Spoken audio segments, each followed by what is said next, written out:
All right, everybody, we are live once again with another episode of Living and Doing Business in Africa. This time we're hitting up Sierra Leone, and we have my good friend Lamin with me. I personally know Lamin. We actually went to a Sierra Leone Independence Day celebration, had some good food, had a good time. So, he agreed to come on and talk about Sierra Leone and the opportunities, and also give some background on what he's doing and opportunities in Sierra Leone, and, talk about living there and all that good stuff. So, Lemmy, thank you so much for coming on. I really appreciate it. Thank you. Thank you. Thank you. Thank you. Thank you. No problem. You're welcome. Yeah, man. So, go ahead. No, I mean, I'm glad to be here. It's gonna share, a little bit of information about my country that I'm from. So, yeah. Let me. Are you midday? You're midday, are you? Okay. No. Okay, I'm midday. Right. I remember you told me about that. Yeah. And I'm actually a lot of different tribes. Okay. Combined. My father is Mandingo, so okay. Half Mandingo.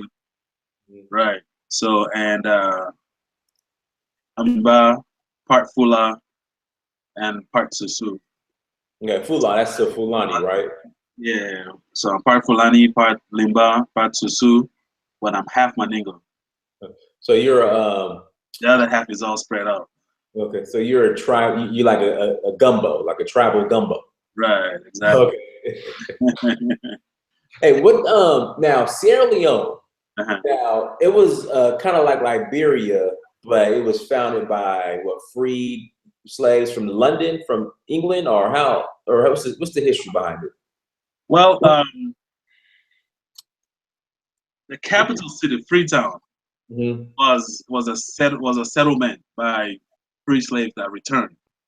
A lot of them returned from London, some from America, some from the Caribbeans. Okay. All the Caribbeans. But they're the ones that returned earlier than the group that returned to Liberia. Okay. It started with, I guess, when they had a civil war here in America. The Revolutionary War. So the group that went and fought on the British side. After the Revolutionary War, the British well, we can't send them back over there. So they went up to Nova Scotia. From there, they ended up in Sierra Leone, where that colony started, Freetown. Okay. Now, I think you told me an interesting story. Did blacks from America find Nova Scotia? Is that what you told me, or something like that? Or yeah, from here they went to Nova Scotia in Canada. Yeah, they stayed there for quite some time. They got the British to Nova Scotia. Okay. And then from Nova Scotia, they sent them to Africa. They ended up, the British went and had an agreement with the tribal group that was in that area, which were the Timni group. And the Timni gave them a land that they can use to settle, where the free slaves came and settled there. And now they named it Freetown, which is today our capital city. And yeah, that's how that went down. Now let me add I guess because they weren't really slaves. I guess the former soldiers that fought for the British in the American Revolution, when they came to Sierra Leone, people talk about Liberia as far as the ex-slaves that came to Liberia, how they didn't get along with the natives. Was there any between the ex-soldiers that ended up relocating to Sierra Leone and the indigenous people that were already there? Say that again. The way they had issues with the people that were already there. Yeah. Was there any tension at all? Like any? Well, not. But at some point, they did, did not get along, because you have to understand, when the free slaves when the slaves returned back to Africa, very different now. Right. You know what I mean? So there's some issues that came along with them. That I guess the locals that were there didn't understand at the beginning, but they didn't like so much at some point. So, I mean, they eventually did get into a disagreement, the Tini group, and there was a war that they fought over there. But the free slaves won that war, and they ended up getting Freetown. But the ones that settled in Sierra Leone were not Liberia. Okay. You know what I mean? What was the difference, you think? Well, the ones that settled in Sierra Leone, they were more. They just wanted to be to themselves. They didn't really want. They didn't really want to integrate with the locals. Okay. Which means that even in the political arena, they really didn't want to get involved. So they never. You know what I mean? In Liberia, it's like they got really involved. Like they had a President Tubman, they have a President Talbert, they had a President, so these are all slaves that returned that ended up becoming controlling and ruling the country because they got involved in Liberia. Sierra Leone, not so much. Okay. They didn't get really involved, so they never really got involved in the governmental system. They only got involved what happened in Freetown. That's all they cared about. Anything outside of Freetown, they didn't really, get involved too much. So that's why, to this day, all the mayors has always been from the Creole group in the Freetown. But that's it, just that Freetown Peninsula. That's it. That's all they got involved in.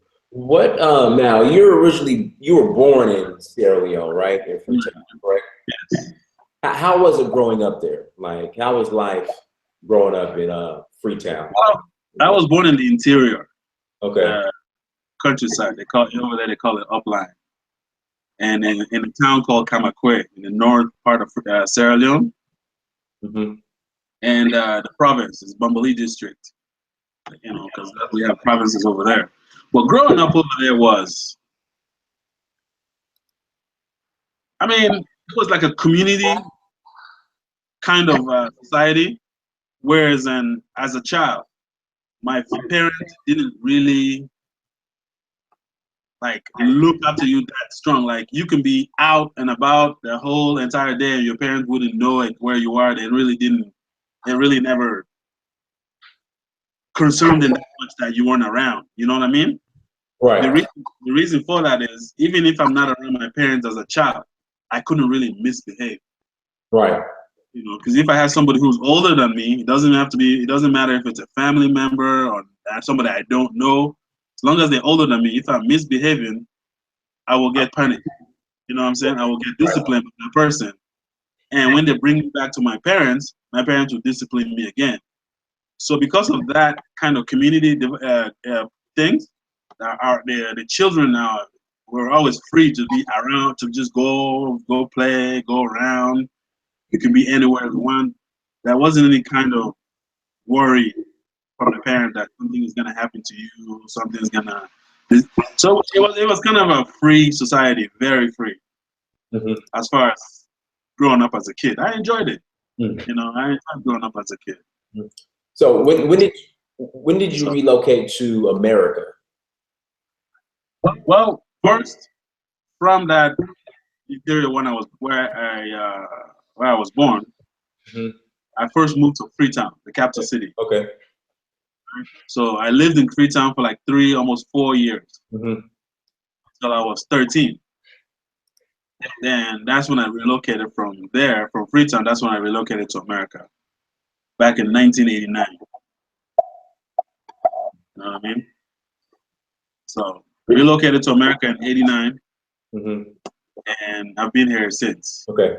What was the reasons for you relocating to America from Sierra Leone?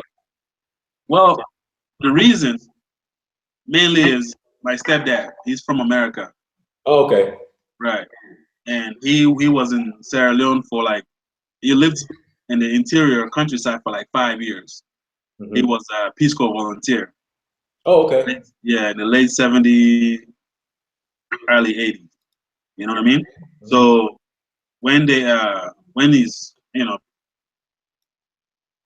term as a Peace Corps volunteer was finished, him and my mom relocated to America, but I stayed in Sierra Leone until '89. That's when my mom sent for me to come to America. So, right. Okay, so you get to America. How was the transition? Because I don't ask too many of my, I haven't really asked too many of my African friends. How was the transition here, coming from Sierra Leone to? Did you come to Atlanta, or where did you go originally? No, I was the Midwest, Minnesota. Okay, how was the transition? I was in North Dakota and then Minnesota, and then from Minnesota I moved to Atlanta. So the transition, I mean, as you would expect, it was very, very different. You know what I mean? Even just the weather was very, very different. I mean, I can recall the first day I was here. It was like a late September. You know what I mean? Mm-hmm. And when I woke up in the morning, opened the door, the first time I felt that kind of cold, I've never felt anything like it before in my life. So just imagine, it was a very surreal experience. Mm-hmm. You know what I mean? So it took me a while to adjust to American way of doing things, American style of living, American food of eating. You know what I mean? Yeah. So yeah, it took me some time to adjust to it, but So where now you went to college. Now you went to college. Where'd you go to school at? The college. St. Cloud State, Minnesota. Okay, St. Paul State. Okay. Yeah. What was your what was your major when you went at St. Paul? St. Cloud. St. Cloud. St. Cloud. Okay, St. Cloud. Sorry about that. Yeah, St. Cloud State. Now my major was data modeling simulation. Okay. Basically, it's networking, computer network engineering. Okay. That was my major, so I wasn't more into the networking. I tried programming, that was my thing, so I went into the networking arena. Now, for what you do, what your major's in, do you think there's opportunities to serve that need or in that capacity in Sierra Leone? Of course. I mean, Sierra Leone is now a developing nation, right? So the opportunities are endless for a developing nation. You know what I mean? Yeah, because for example, in my field, networking, computer networking, the French company Orange just dropped the fiber optic. It just reached our shores, right? Wow. Okay. So which means that right now, as we speak, the country is building the interior infrastructure. Okay. To for fast internet service. I mean that over there would open up a whole lot of stuff. I mean, people can go over there and build data centers, like build data storage facilities like Iron Mountain is over here in Atlanta. Data farms. They can go and build database farm. I mean, it's endless. Now that they have an internet is becoming more and more readily available. I mean, sales of computers and laptop and desktop and home mobile devices and all anything IT is just going to take off even more and more and more, because the high speed is just now really getting into the society. You know what I'm saying? I mean, here we're used to, but over there it's new now. It's new for them, so it's really a lot of the possibilities that were not available before. It's opening up. Mm-hmm. Right. Cool. Now, somebody who's interested in building like a data center in Sierra Leone, what's the process of doing that? Like, how does that work? Here in America, you go, you get incorporated, you find a building, there might be specific licensing you have to get. Like, how's the process in Sierra Leone to do something like that? Well, I mean, because it's so new, I can't really say I know the whole process. Okay. What I do know is, as far as starting a business over there, the government has significantly simplified that process. to start a business over there. You know what I mean? Before, to get a business license, it would take you months and months and months. Now it'll be, you can get a business license in an afternoon. Okay. You know what I'm saying? So you know, so once you get that business license, of course you have to determine the land. You have to buy land and build the data center the way you want it. So somebody who can afford to start out in that level. You know what I'm saying? That would be the process. You know, bringing the equipment, building the data center, all your cooling systems, all your racks.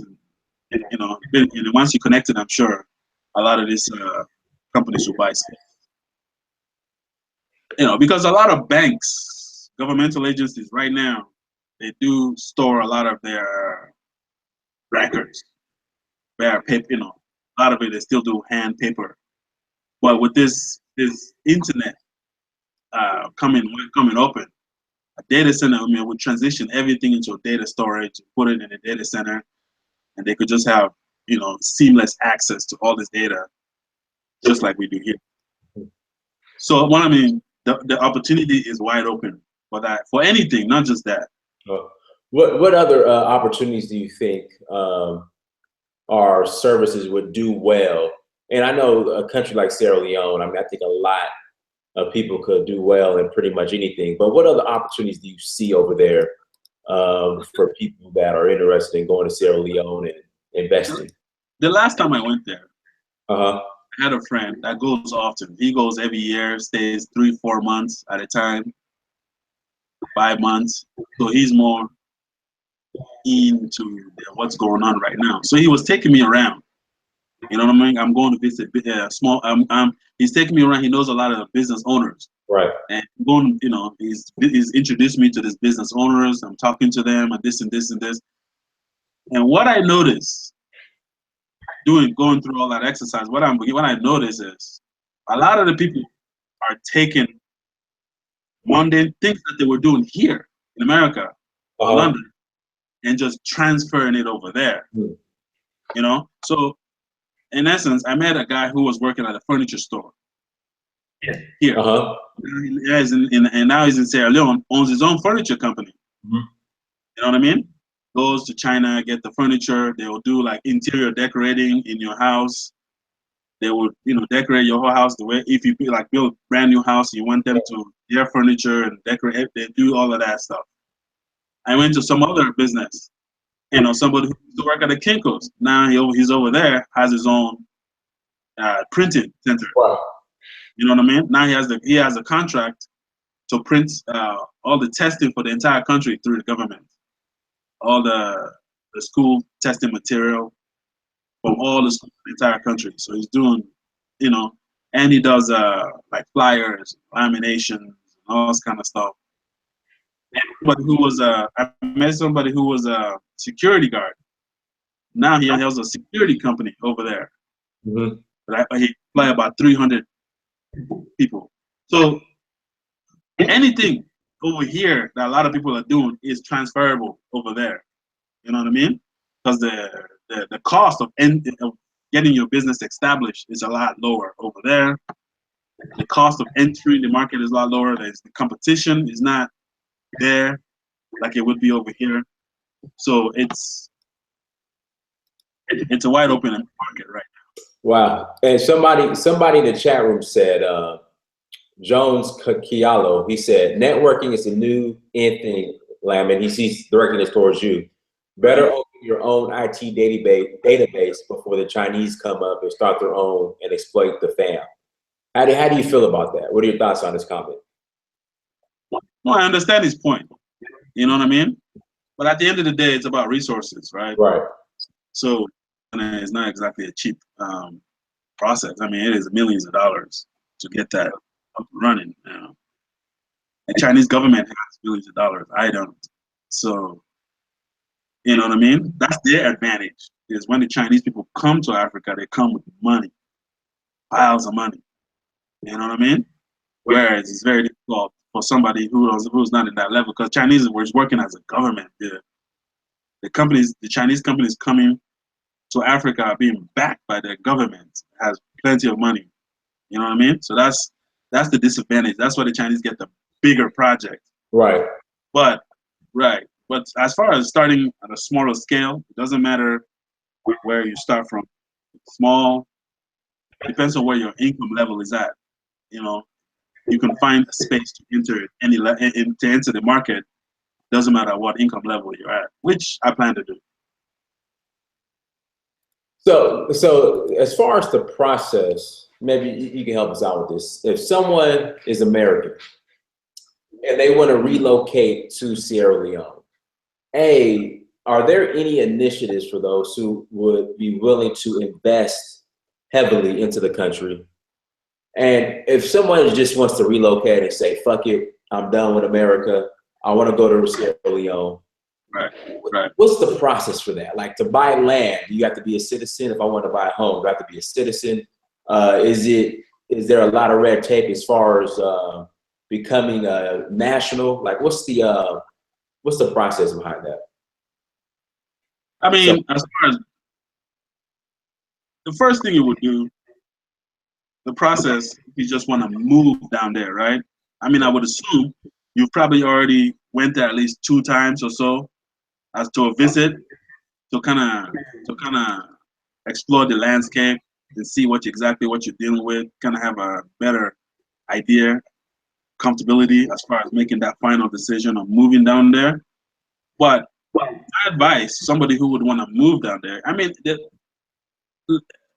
cost of living over there is so much cheaper that I want to say you should have at least a year worth of.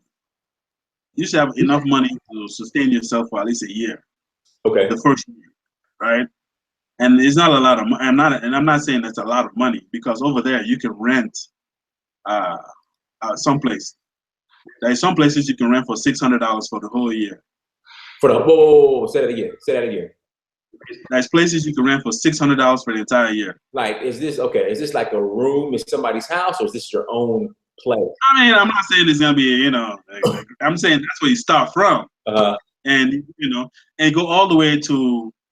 There's some places you see that people are renting for $30,000 a year, or $50,000 a year, or $15,000. I'm just saying the range is there. So as far it depends on your income level. As far as moving down there, just make sure you have enough money that will sustain you for a year, and have a plan as to how to put together an income generating endeavor. You know what I mean? But once you say because it's an English speaking country, so the language is not going to be a problem for you. It's something you can go in. Just it'll take a while, but you will slowly, integrate yourself into the society over there, right? So it doesn't take that much to make that final move. But I would advise them to go visit a couple of times at least to kind of have an idea. You know what I mean? Of how things move over there, because it is a developing nation, very different from here. Okay. Now my boy O'Shea just in fact O'Shea's here, Lamin. O'Shea's here. He has some questions for you. Go ahead and ask O'Shea. No, O'Shea, he's in Atlanta. He's in Atlanta with me, but he goes back and forth. Right. What questions you got for him, O'Shea?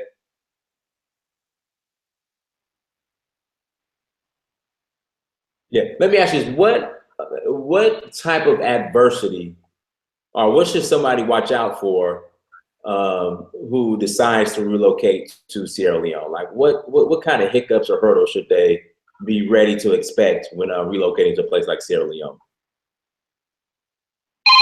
Oh, 1 second. Sorry about that. No, go ahead. Adversity would be expectations. What I mean by that is what you're used to here, right? Things that you're taking for granted here in America, like having electricity 24 hours a day, having, because like again, I keep stressing the fact that Sierra Leone is a developing nation. So there's things that you're probably used to here that once you go there, that's gonna shock you right away at first. I mean, you're not gonna have I mean, you're gonna have withdrawals, frankly. You know what I mean? Because you're not gonna be. Of course, you're gonna. It's so different because everybody over there are outside, always outside. But you know, people here are used to sitting home, watching television all the time. Right. This kind of stuff, you know, neighbors are because, you know. So when you go over there, that whole different. You're not gonna have that stuff. I mean, you can. It's available for people who can afford it. You can set that up for yourself, but it's just not the way it is here. So that would be the first shock. You know what I mean? And of course, we speak the broken English as a regular language, so that's gonna be another one that's gonna take adjusting to. Well, there won't be that much. But I mean, well, other than that, that's pretty much it. Just the cultural difference is what's gonna. Some people will find that a little hard at first. Right. Because I'll give you an example. My stepdad, when he first went to Sierra Leone back in 78, right? It took him a while. You know, it took him a while to adjust. But after like a year, once he started understanding the culture, understanding society, I mean, he just loved it so much. It just became the place. Like his favorite place to live is over there. You know what I'm saying? So Yeah, I just think anywhere in general, even here in America, there's definitely a learning curve when relocating somewhere. Because I know when I moved from Georgia to LA, like it takes you about a year to get acclimated to everything. Exactly. That's pretty much everywhere. But I just think for people, especially in English-speaking countries like America, going to like Sierra Leone would be easier because of the language. Because I know that's the biggest thing, like going to Senegal or Mali, which are French-speaking countries where English is like spoken number 4, if even at all, it would be tough. You have to learn at least, at the very least, French. So, all right, listen, O'Shea wants to know, how is the healthcare careers in Sierra Leone? Healthcare career? Yeah, healthcare. How are the healthcare careers in Sierra Leone? Like any healthcare? They need healthcare, and they need healthcare professionals. If you're a healthcare professional and you want to go over there, that's one thing you will not have an issue finding employment opportunity over there, because the more the better. You know what I mean? I mean, they would, you coming from over here, you would bring your expertise to them. So they will value what you're bringing. As far as, they'll probably, have you training people and getting people acclimated, because they do need healthcare personnel more and more. Okay. Now, for somebody like O'Shea is in medical school. So for a guy like O'Shea who graduates from medical school, should he want to go to Sierra Leone and start an actual practice, or should he go looking for opportunity at like a hospital or some type of healthcare center? Well, it depends on it depends on his own goal, right? I mean, when I was there, I heard a lot of medical professionals that went over there and started their own practices. Yeah, they'll have locations in different towns. They go from town to town. You know what I mean? Doing what they do, and that's what I would recommend is to go and start your own practice. I mean, it can never be enough. Healthcare practices over there. They need a lot of it. So when you go and start your own practice, it's the fastest way. It's success. The fastest way to gain success, to acclimate yourself into the society, and and help people. But when you start your own practice, of course, it's probably gonna be people who can afford to pay. Like if you just want to help, what I'm saying, underprivileged people, you would go and join in with one of the NGOs or some other whatever that's already there that will take you to the villages, whatever, to go and help people who can't necessarily pay. You know what I mean? So like I said, it depends on what your goal is, like what it is that you're looking for. Okay. Did that help, O'Shea? Any other questions, Mr. Duke Jackson? Okay, let's see here.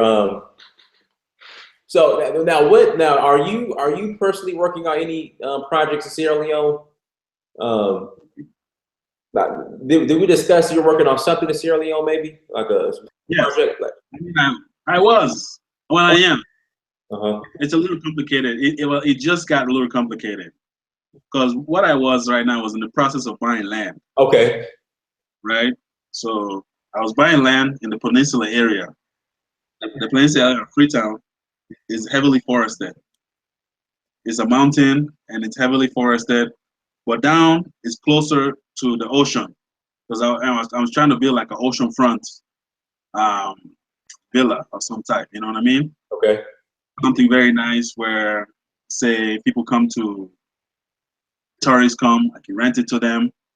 Anybody who can afford it, who can come, I can rent it to them. So I was trying to build something really nice that's oceanfront. So the issue I ran into is that's the area that I'm trying to buy was earmarked by the government as a what is it? Not safe zone. You know what I mean? It was being taken over. Basically, it was being taken over by the government to replant trees Okay. because of flooding issues that we've been having in that country. You know what I'm saying? Okay. So So that's we would say it's called eminent domain. Well, I don't know if you owned it before, but eminent domain, something like that. eminent domain, right? So the landowner who was selling it to me had no idea that the government had taken over his land. Mm-hmm.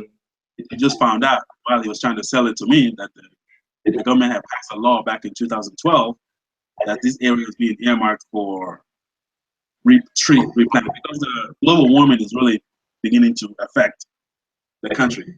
So the government is trying to replant trees and stuff like that to show up to fight against this issue. And that's part of what the tragedy we just had last week Uh-huh. was related to that.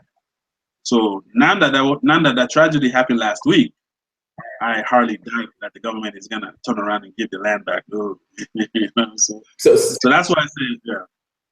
So okay, so one more time. So you're saying the tragedy that happened last week, as far as the mudslides, that Right. to do with the global warming, or what? What was It's part of global warming and part of human activity, right? okay.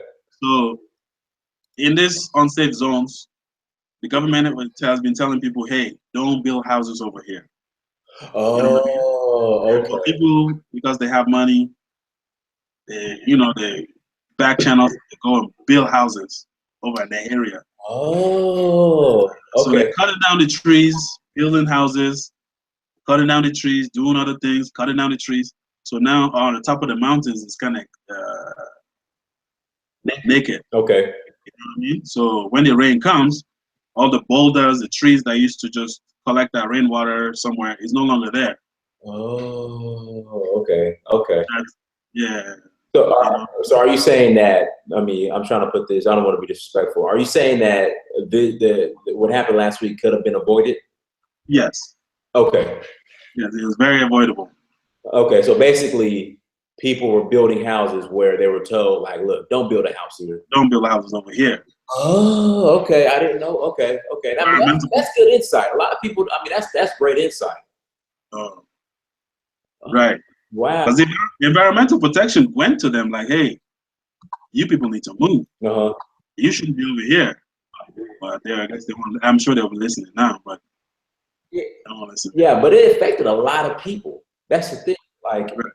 I mean, that's the biggest mudslide ever. I mean, if the because once it's like a avalanche. Once avalanche, whatever you call it. yeah, Evelyn. Once it started, and there's nothing in the way to stop it, it's just gonna get goes down, right? Uh-huh. A lot of people, a lot of houses got wiped away. A lot of people got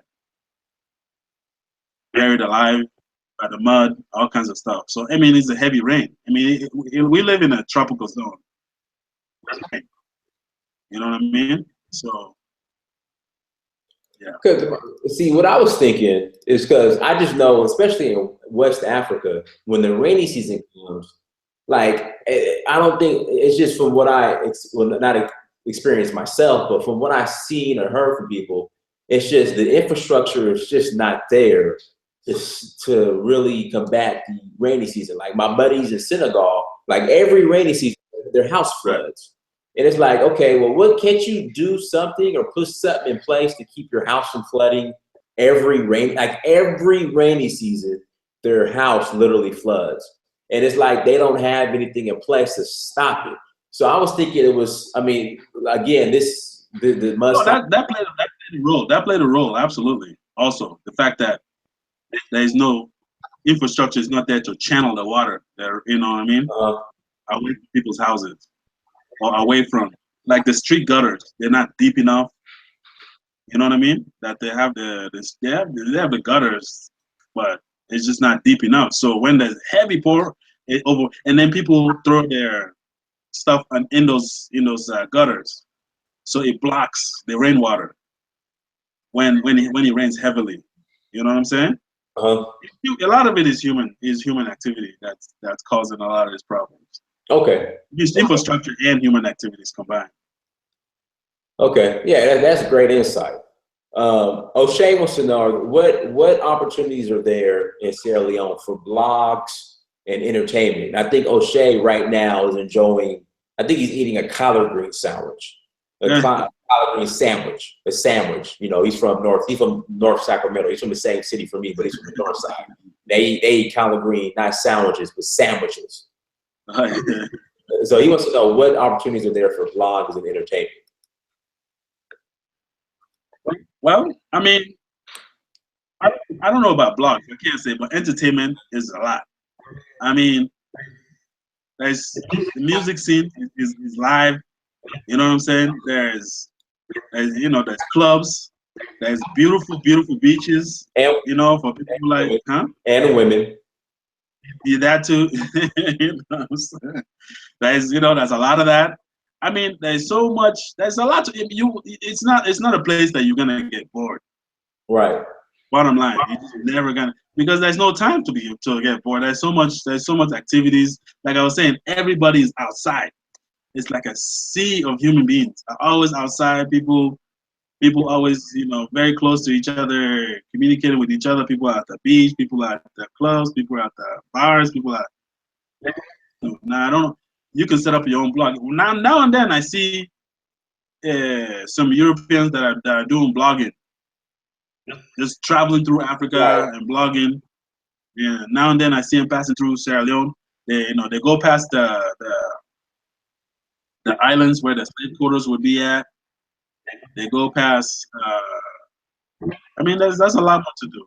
A lot of museums, a lot of stuff. So, as far as entertainment, you don't have to worry about that. Now, I don't know about the blogging part that much. Because it's funny. I was watching this documentary on the Civil War in Sierra Leone, and they're talking about, like, before they went to go fight each other, they would listen to Tupac, and they would walk around in Tupac t-shirts. Yeah. So I can tell that Western culture definitely influenced Sierra Leone. Now in Sierra Leone, I remember at one time it was like the #2 producer of rubber in the world. Is it still? No, that's Liberia. Oh, that's Liberia. Okay, sorry about that. Sierra Leone is into the diamonds. Okay. We're one of the top producers, but I mean they did discover the second largest iron mine. That they just started mining iron in the world. In the world, yeah. In Sierra Leone. In Sierra Leone, yeah. Sierra Leone has a lot of resources, a lot of different kinds: rutile, iron, diamonds, gold. I mean, they're talking about exploring for oil. I mean, they have a lot. It's just the only problem they're having is mismanagement. Yeah, I mean, I just don't understand, man. How? I mean, all these African countries are similar, where they're so fucking rich in natural resources, but they're so damn poor. Like, what's the issue, man? Like, I mean, what's the solution? Like, this shit is so frustrating, man. I mean, well, if you put it into context a little bit, I mean, we were colonized, right? True. And a lot of us are just coming out of colonization. Like the first one is 1957. If you think about it, that's what, 40, 50 years ago? It's not that long ago. You know what I'm saying? So physically, we're no longer colonized. Well, economically, we're still colonized. You know what I'm saying? And that's the most important part. You know what I'm saying? You give the people their land back, but then you control the economy. It's not going to be much. It's not going to happen. Just like South Africa, after they finally say, well, you guys can have the government you already have if you keep. Right. You know what I'm saying? That's pretty much everything. Okay. So, Okay. You know what makes sense? So that's the issue. Pretty much the people who colonialize right, yeah. Africa just said, hey, you guys can rule, but whatever we got, we still going to keep, which is everything. Yeah, You we're know, going to keep the economic that's the best explanation I have ever heard. That makes the most sense. They said, hey, you guys could rule on paper, but whatever we had before, we're going to keep. We're going to keep. Yeah, which is pretty much, since you're coming from colonization, it's pretty much everything. So, right. Yeah, so, you know, so that's the next phase, is that we have to take take the economic sector back to us. And that's what's proven to be more difficult, because any leader that doesn't fall in line to what the agenda is, if you notice, doesn't really last too long. Right. So the leaders already got the memo. You know, right. They already, all of them pretty much got the memo, like, you don't F around too much to mess around with a certain agenda, like if you want to hang around. But now, if you go along with the agenda, oh, you rule for 40 years. Right. 50 years. Matter of fact, when you leave, your son will take over. Right. Yeah. So yeah, it is what it is. That's just, I don't know. I hear what you're saying, man, but I don't get it, man. It's just, we got all these natural resources, and it's the same story for every country in Africa.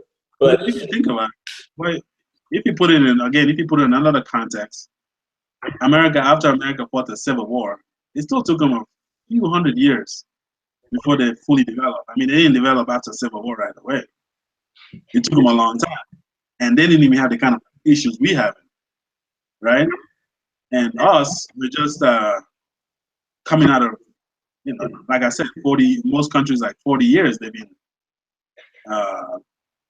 what do you call it? Liberated from colonization. South Africa is only like, what, 20 years ago. You know what I mean? So I'm hoping in time, maybe not in our lifetime, but in time, things will slowly take control of our economic sector more and more as time goes on. You know what I'm saying? I hope it's in our lifetime. I mean, I don't see why it wouldn't. I mean, in Sierra Leone, the government right now their plan is to make the country middle income by the year 2030. Okay.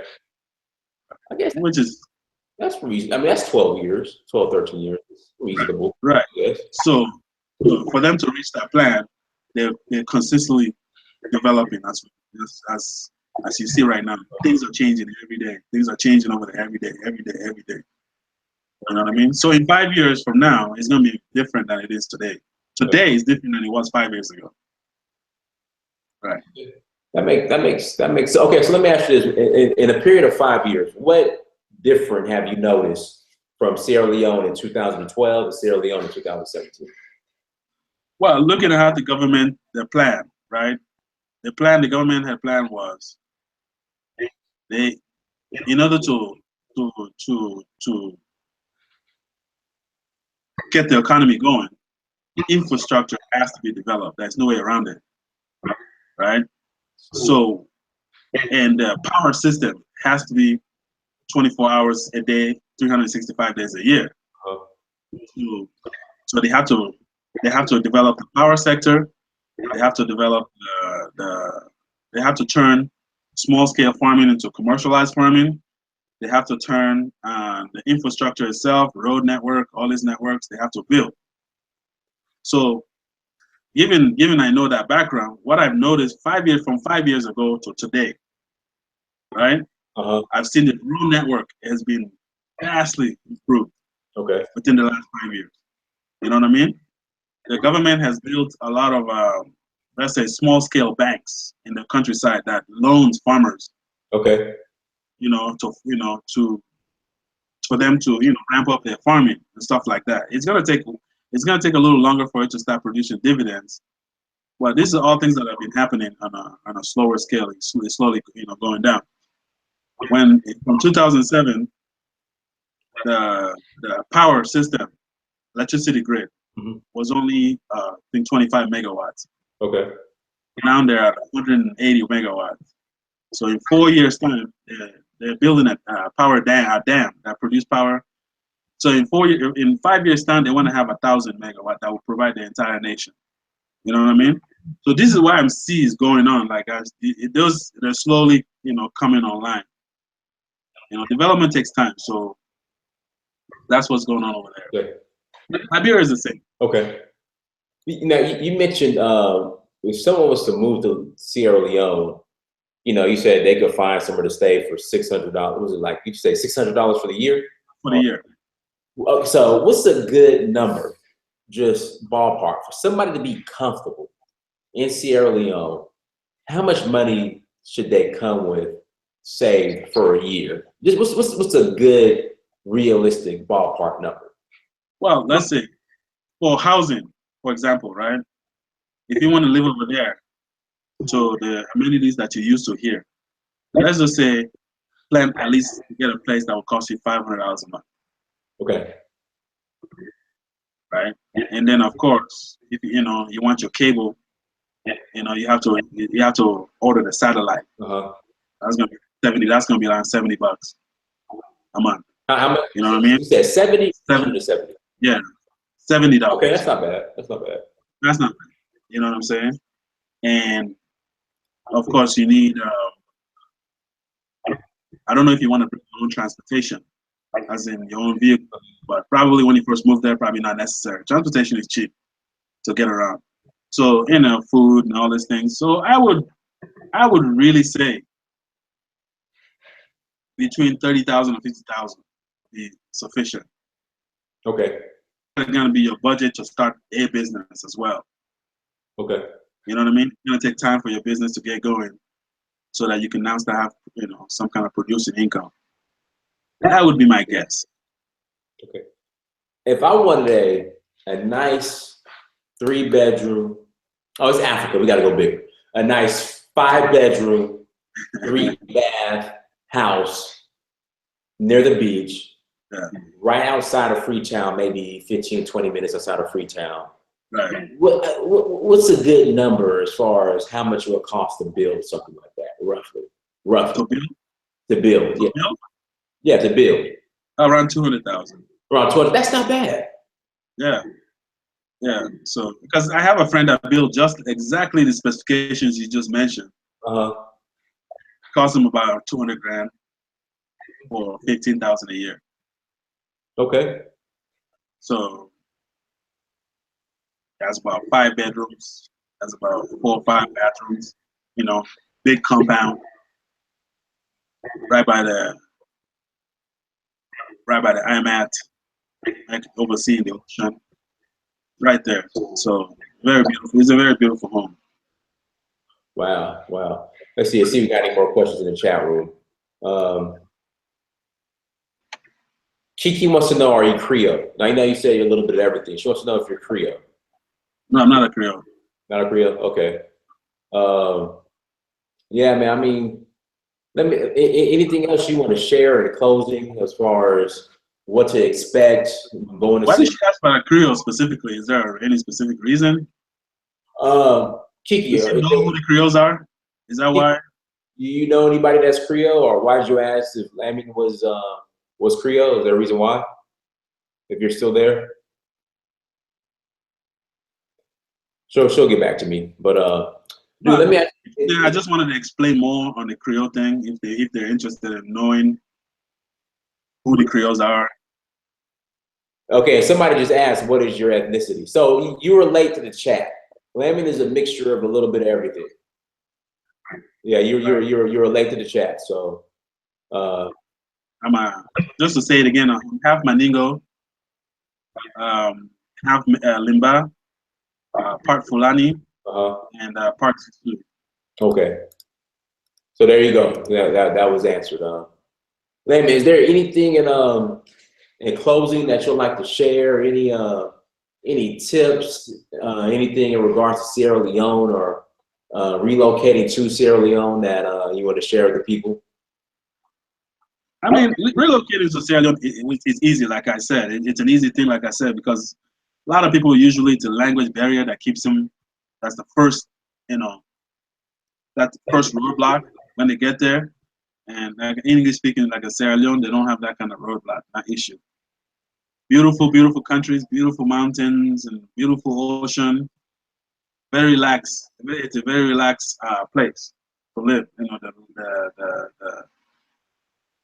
The life is a lot slower. I mean, the stress level is definitely not there the way it's here.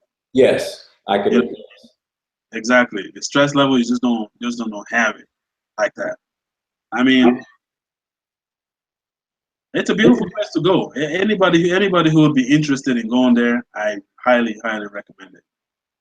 If people who are interested in going, is there a way they can contact you if that's okay? Do you want to give them your contact information as far as Facebook or email or anything? Yeah. I mean, they can my name. Just look up my name, Lamin Mansaray, Facebook. My email, Mansaray. I'll put it in the chat. Okay. And then it's also in the description. It'll be in the description. And of course, my Gmail is mansaray2009@gmail.com. You want to shoot me on an email.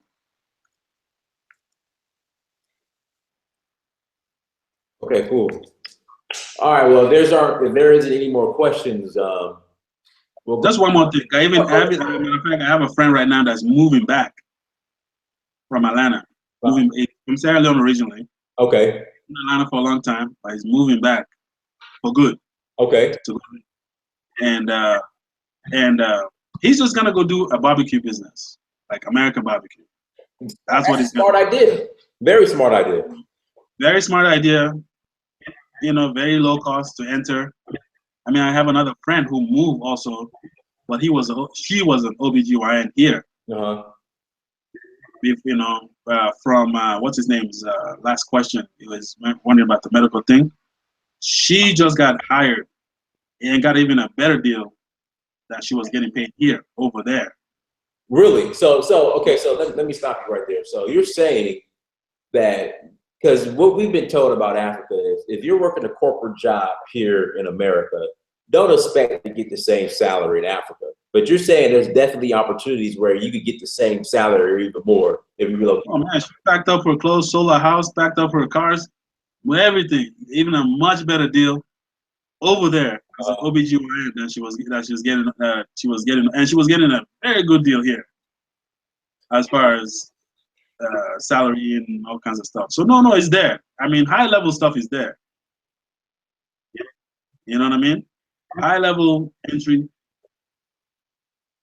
because the opportunities for high level stuff is there. The expertise is not. So you bring in your expertise. I mean, like my friend here who's a medical student, he wants to go over there. His expertise, once he gets some experience before he goes, will definitely, put him at a better position than anybody else. You know what I mean? I would just go there if you're not bringing a skill with you. If you just want to move but you're not bringing a skill with you, I recommend going into the business sector. But if you want to just work, you have to come with a skill. Right. You know what I mean? Right. So. Okay. All right. These are the last two questions. All right. So question number one. What tourism what sites are there to visit as far as tourism? Tourism, we have some of the nice, best beaches, some of the nicest beaches in Africa. We have museums over there. We have an old train. If you're African American, you're interested in, we have, just like they have in Senegal, where they have the slave islands. And if you want to go and visit those areas, they have those areas. It's untouched, undeveloped. It's the way it was when they left it, the way it is right now. So We have mountains, great mountains for hiking. Great river falls is in the countries. I mean, everything you're looking for as a tourist is there, and it's in raw form. Sanctuary. If you want to go in the sanctuary where you have all kinds of animals, monkeys, and all kinds of types of species, lions. If you're into that kind of stuff, you know. So as far as tourism, yeah, it's a great place to visit. You know, it will never while you're there. Okay. All right, Stoic, we already answered that as far as what industries to get into. If you go to Sierra Leone, you got to watch the video from the beginning. And then last question, Prince Jalabar, are there any tensions or is there tolerance between Muslims and Christians in Sierra Leone? Sierra Leone is one of the best countries tolerance. You know what I mean? So the country is, let me say, about 55% Muslim, 45% Christian nation, right? I mean, when Christian holiday comes, the whole country, whether you're Muslim or not, celebrate. When Muslim holiday comes, Muslim or not, the whole country celebrate. We never have any religious anything. We have issues, but religion is not one of them. People don't care about that kind of stuff. You know what I mean? I mean, you have families in the same family. You have a lot of people who are Christian, a lot of people who are Muslim. We're in the same family, so you can't have religious problems. It just doesn't exist over there. And then and this is my last question. This is the question I have. How is indigenous religion viewed in a place like Sierra Leone, since it's heavily influenced by Islam and Christianity? How do they view indigenous religion? What viewed? Viewed. Oh, viewed. How they see it? Well, yeah. A lot of people who have been switched to this Christianity do look down on our indigenous religion, but the indigenous religion is so ingrained in the society. It's culture, right? You know what I mean? It's culture. It's not even looked at as religion; it's looked at as culture now. You know, so it's very deep into our culture. So I love it. I mean, I don't know what to say about it because it's so ingrained that it would never go away. Right. You know, even though they have the Christianity, the Islamic, which they're very passionate about, people who are either Christian or Islam, very passionate about, but for some reason, the indigenous culture, whether you're Christian or you're Muslim, the indigenous culture is still what controls, what runs through the people, the society. You know what I mean? I sent you a lot. Yeah. No, go ahead. Finish. I'm sorry. Go ahead. Some of that stuff I sent you deals with that. You know what I mean? I don't know if you saw what the culture, that the societies and all kinds of stuff that we have. It's all part of our culture that used to be deeply in the religious thing, but it's not so much anymore. But it's just now just part of the culture. Well, that's how it is in Dogon country. Even though they've been, a lot of the people have, I guess, converted to Islam and Christianity, they still can't, I guess, avoid the indigenous religion because it's part of just about every tradition they have. So yeah, same in Dogon country. But Lamin, hey, thank you so much for coming on. I appreciate it. I owe you. Hey, next time we get up, Bamba on me. I got you. Bamba on me next time we get up. In fact, if you're not doing that Labor Day weekend, I'll be around this weekend. We'll go to Bamba. Yeah. You need to join me so we can go have some palm wine. That's what you need to. We're at. Okay, we'll go to Ike's. That's fine. We'll go to Ike's. I'll tolerate Ike's. We'll call it palm wine. In my country, we call it pollo. Okay. They put too much tomato sauce in jollof rice. I'll go to Ike's. That's fine. I'll get the grilled lamb. The jollof rice debates. They can't even compete. So Yeah, but We're not. If you're Ghanaian, sorry about that. yeah, man. So I appreciate you coming on. Everybody, search for Huru. Make sure you're on the Instagram page. Make sure you like it, follow it. Again, I wrote out Africa Personified on the Instagram page. Search for Huru. Also, go to my Facebook, Instagram, and Snapchat. I already said Instagram, Facebook, Twitter, and Snapchat. Make sure you go to dynastymir.com. Make sure you go to searchforhuru.com, and also make sure you go to amazon.com and search your name, Dynasty Mir, and buy a book. Lamin, I appreciate it. Guys, till next time, Dynasty Mir, the Kafitan Don. I might come back with another video tonight. I might not. But until next time, peace.